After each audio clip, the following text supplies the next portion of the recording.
Biashara za mtaji mdogo zenye mzunguko mkubwa wa faida ni mojawapo ya njia kwa mtu yeyote anayetaka kuanza safari ya ujasiriamali bila kuhitaji mtaji mkubwa. Biashara hizi zina sifa ya kuingiza na kutoa pesa kwa haraka kutokana na mahitaji ya kila siku ya watu kwenye jamii. Kwenye mazingira ya sasa ya kiuchumi, mafanikio ya biashara hayategemei ukubwa wa mtaji ulionao. Mafanikio yoyote ya biashara huwa yanategemea zaidi uchaguzi sahihi wa biashara, eneo zuri na uwezo mzuri wa kuhudumia wateja. Biashara ya uwakala, chakula, matunda, vinywaji na uuzaji wa nguo za mitumba zinaendelea kuwa maarufu kwenye soko la biashara kwa sababu zina wateja wa kudumu na mauzo ya mara kwa mara. Biashara ya kwanza ni biashara ya uwakala. Biashara ya uwakala ni mojawapo ya biashara za mtaji mdogo, lakini zina mzunguko mkubwa wa kifedha. Kwa kutoa huduma za M-Pesa, Airtel Money, Tigo Pesa, Halo Pesa na mitandao mingine mbalimbali, lakini pia inahusisha kutoa huduma za kibenki. Faida ya hizi biashara inatokana na uhitaji mkubwa wa watu wanaohitaji huduma kila siku. Uwakala ni biashara nzuri yenye mtiririko wa wateja kila siku. Ukiwa kwenye sehemu yenye watu wengi, unaweza kupata faida ya uhakika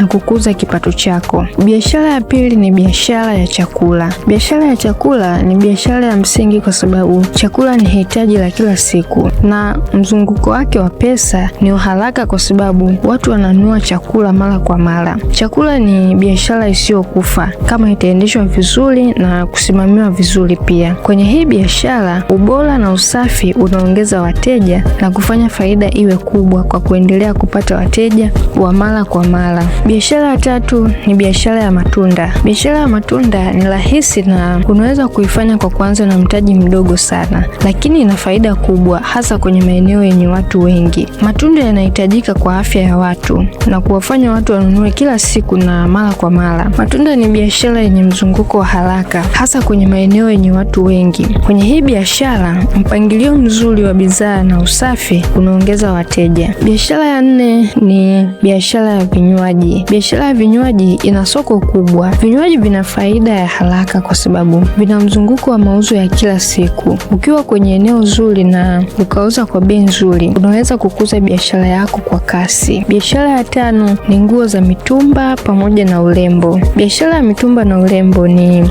mojawapo ya biashara zenye faida kubwa na zinazohitaji mtaji mdogo. Hii ni biashara yenye ushindani, lakini pia faida yake ni kubwa. Ukiwa mbunifu na kuelewa mitindo ya wateja, itakusaidia kuongeza mauzo na kukuza biashara yako.